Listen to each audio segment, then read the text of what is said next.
प्रकरण 9 राष्ट्रीय सभेची स्थापना।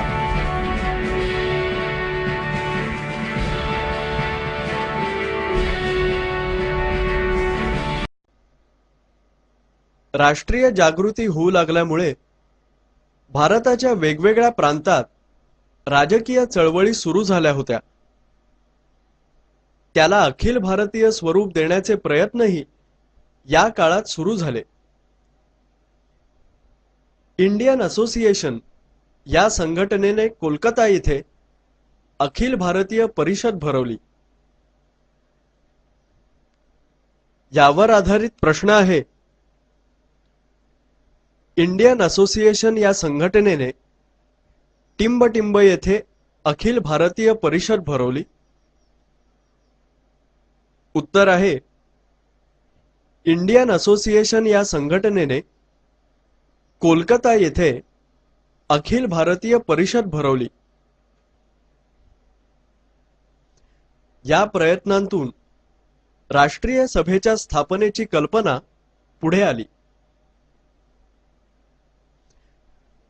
दादाभाई नौरोजी, बदरुद्दीन तय्यबजी, फिरोजशाह मेहता इत्यादी भारतीय नेत्यांना असं वाटू लागलं की राष्ट्रीय पातळीवर एखादी संघटना असावी।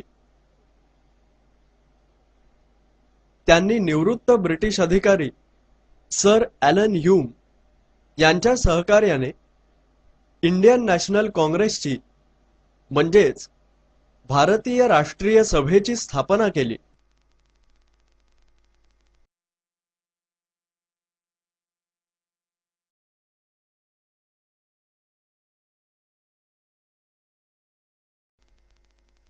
राष्ट्रीय सभेचं पहिलं अधिवेशन। राष्ट्रीय सभेचं पहिलं अधिवेशन 28 डिसेंबर 1885 रोजी मुंबई येथे भरलं होतं। यावर आधारित प्रश्न आहे, राष्ट्रीय सभेचं पहिलं अधिवेशन टिंबटिंब येथे भरलं होतं। उत्तर आहे, राष्ट्रीय सभेचं पहिलं अधिवेशन मुंबई येथे भरलं होतं। दादाभाई नौरोजी, फिरोजशाह मेहता, पी रंगय्या नायडू, गोपाळ गणेश आगरकर इत्यादी नेते त्यात सहभागी होते। या अधिवेशनाच्या अध्यक्षपदी व्योमेशचंद्र बॅनर्जी होते। यावर आधारित प्रश्न आहे, राष्ट्रीय सभेच्या पहिल्या अधिवेशनाचे अध्यक्ष टिंबटिंब हे होते। उत्तर आहे, राष्ट्रीय सभेच्या पहिल्या अधिवेशनाचे अध्यक्ष व्योमेशचंद्र बॅनर्जी हे होते। अधिवेशनात देशापुढील अनेक समस्यांवर चर्चा करण्यात आली। यापुढील काळात राष्ट्रीय सभेची अनेक अधिवेशनं प्रत्येक वर्षी निरनिराळ्या शहरात भरू लागली। राष्ट्रीय सभेला लोकांचा पाठिंबा वाढत गेला। सर्व धर्मांच्या लोकांना राष्ट्रीय चळवळीत एकत्र आणण्याचा राष्ट्रीय सभेचा प्रयत्न होता।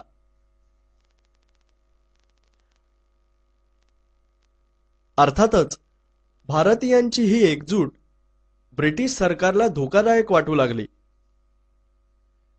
शासकीय सेवेत असलेल्या भारतीयांनी राष्ट्रीय सभेच्या सभांना हजर राहू नये असा नियम सरकारने केला। मुस्लिम समाजाने राष्ट्रीय सभेत सहभागी होणं त्यांच्या हिताचं नाही असा प्रचार ब्रिटिशांनी सुरू केला। परंतु याचा फारसा परिणाम बदरुद्दीन तय्यबजी यांच्यासारख्या नेत्यांवर झाला नाही। यावर आधारित प्रश्न आहे, ब्रिटिशांनी राष्ट्रीय सभेबाबत कोणता प्रचार केला?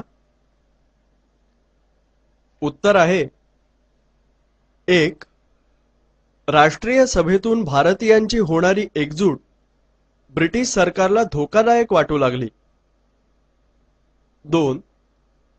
यामुळे हिंदू मुस्लिम समाजात फूट पाडण्यासाठी मुस्लिम समाजाने राष्ट्रीय सभेत सहभागी होणं त्यांच्या हिताचं नाही असा प्रचार ब्रिटिशांनी सुरू केला. ब्रिटिशांच्या धोरणामुळे भारतीयांची होणारी पिळवणूक आणि त्यांचं वाढतं दारिद्र्य यांवर राष्ट्रीय सभेने आपलं लक्ष केंद्रित केलं. यावर आधारित प्रश्न आहे, राष्ट्रीय सभेने कोणत्या गोष्टींवर आपलं लक्ष केंद्रित केलं? उत्तर आहे, ब्रिटिशांच्या धोरणामुळे भारतीयांची होणारी पिळवणूक आणि त्यांचं वाढतं दारिद्र्य यांच्या विरोधात राष्ट्रीय सभेने आपलं लक्ष केंद्रित केलं. सरकारी नोकऱ्यात भारतीयांना स्थान मिळावं, शेतकऱ्यांवरील कराचा बोजा कमी व्हावा, अशा प्रकारच्या मागण्या त्यांनी केल्या.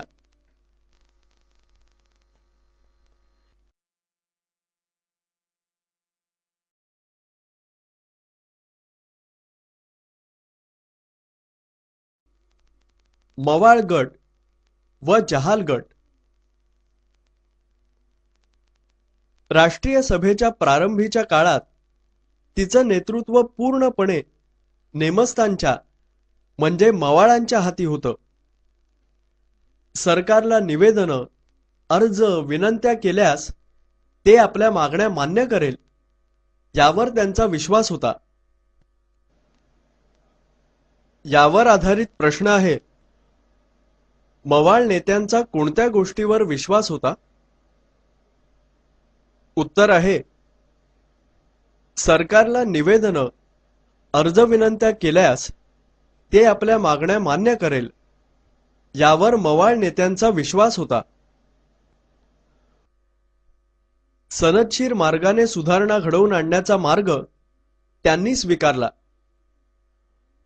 गोपाळ कृष्ण गोखले हे नेमस्तांचे अग्रणी होते, म्हणजेच त्यांचे मुख्य होते.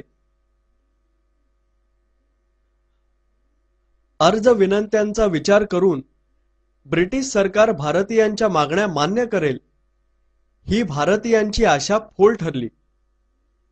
त्यामुळे राष्ट्रीय सभेतील काही तरुण अस्वस्थ झाले.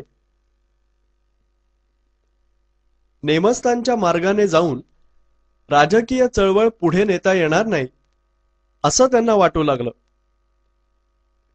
केवळ अर्ज विनंत्या करून भागणार नाही, तर समाजातील सर्व लोकांमध्ये जागृती निर्माण केली पाहिजे. स्वराज्यासाठी प्रखर देशभक्ती निर्माण झाली पाहिजे.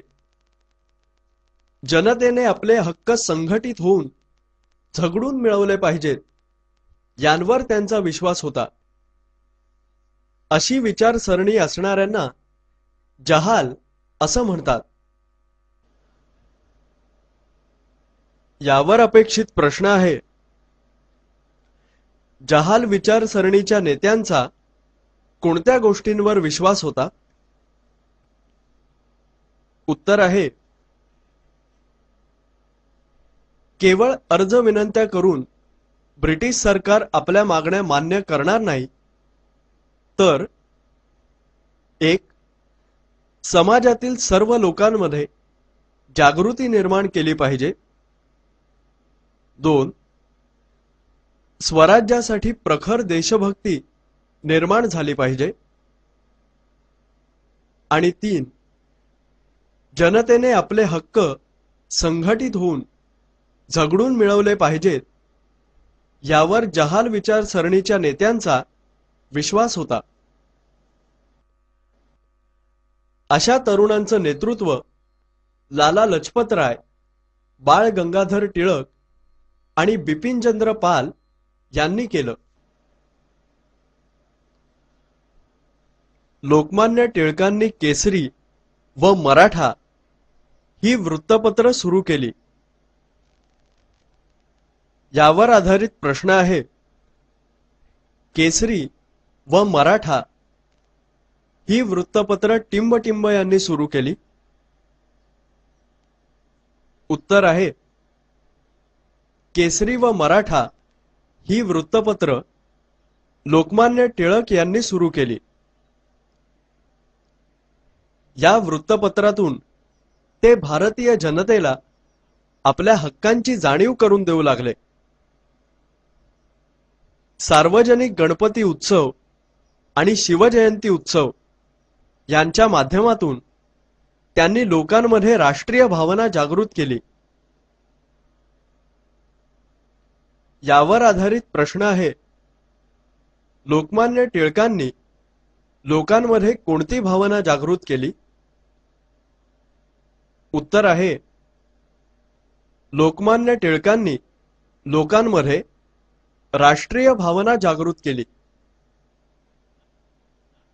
आपल्या लिखाणातून व भाषणांतून लोकांना निर्भय व स्वाभिमानी बनण्यास शिकवलं.